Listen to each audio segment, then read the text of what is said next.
Welcome back to the Grizzly Tournament Expert Division weekend round, hole number 7. Here we're going to be playing a Guardian backspin shot. The adjustment is P4 plus 20% mid numbers. P4 plus 20% mid numbers.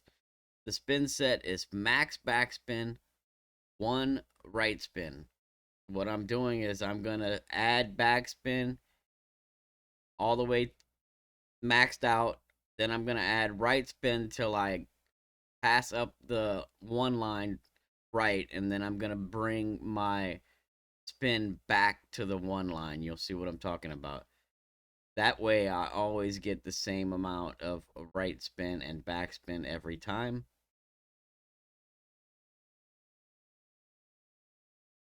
This is a little tricky setup, so I definitely recommend you practice this shot.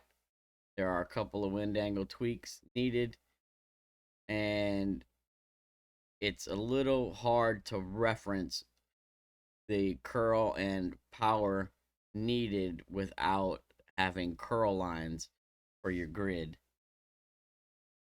So I'll go over that in a second. The starting position is here.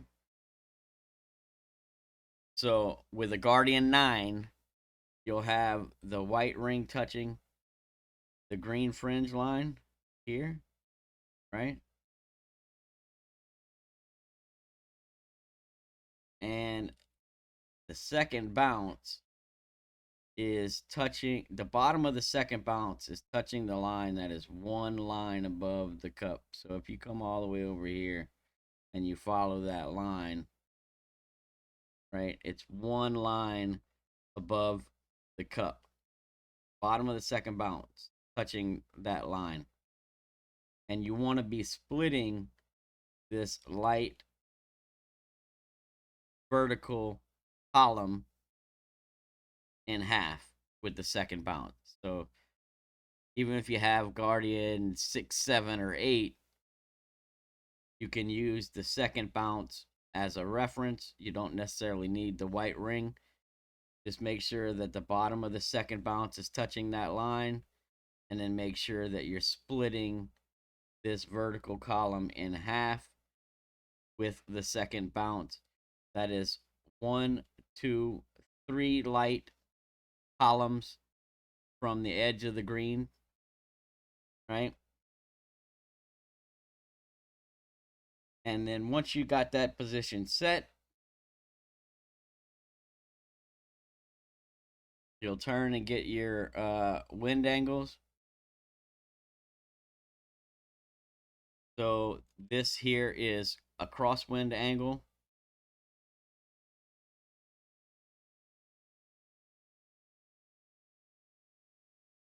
So this is what we're looking at for wind angles, right? Basically starting about right here. So just to the left of this far right tree and to the right, that is our crosswind angle.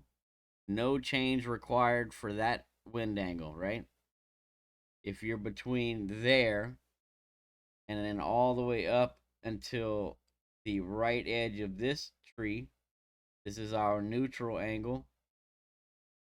In the neutral angle, you want to minus 0.1 from your adjustment, right?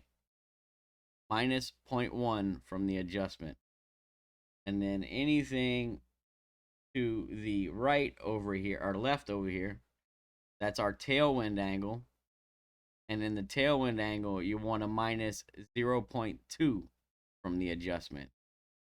So no change, minus 0.1, minus 0.2. Right?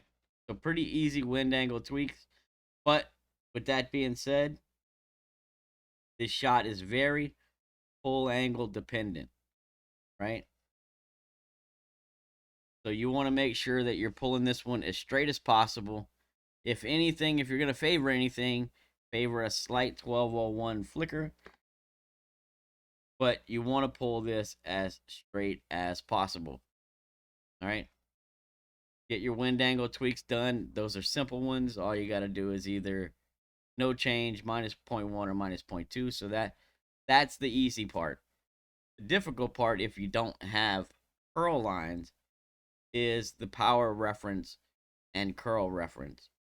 So the curl reference, we're having the left side of the ball touching the inside of the shot circle here. That's reference number 1.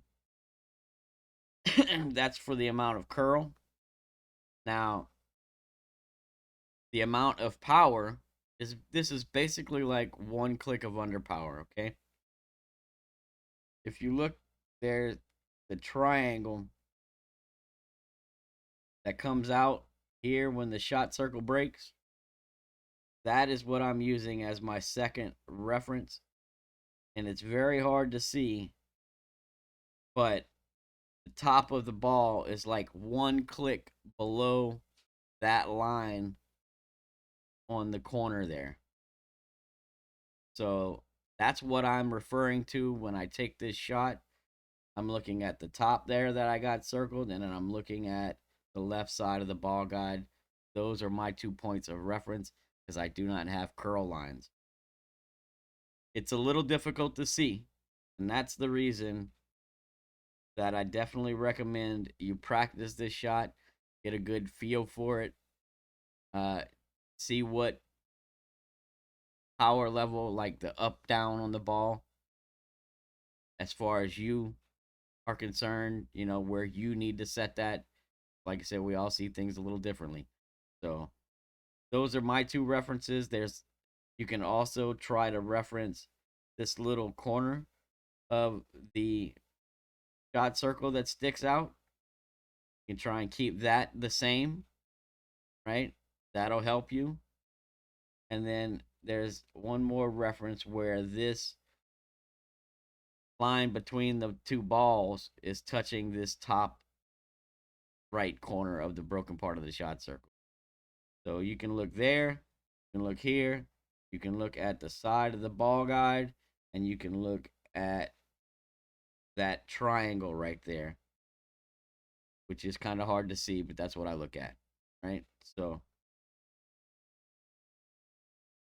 a little tricky, but we've been dropping this more than missing it. Really good chance at a hole in one.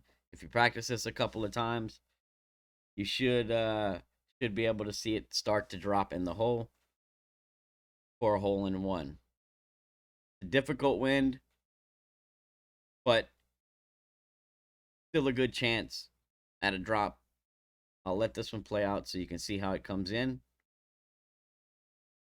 Make sure you're pulling it straight.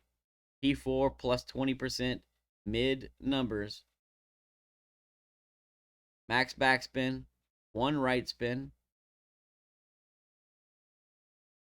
Left side of the ball touching inside the shot circle. And basically 1 click of underpower.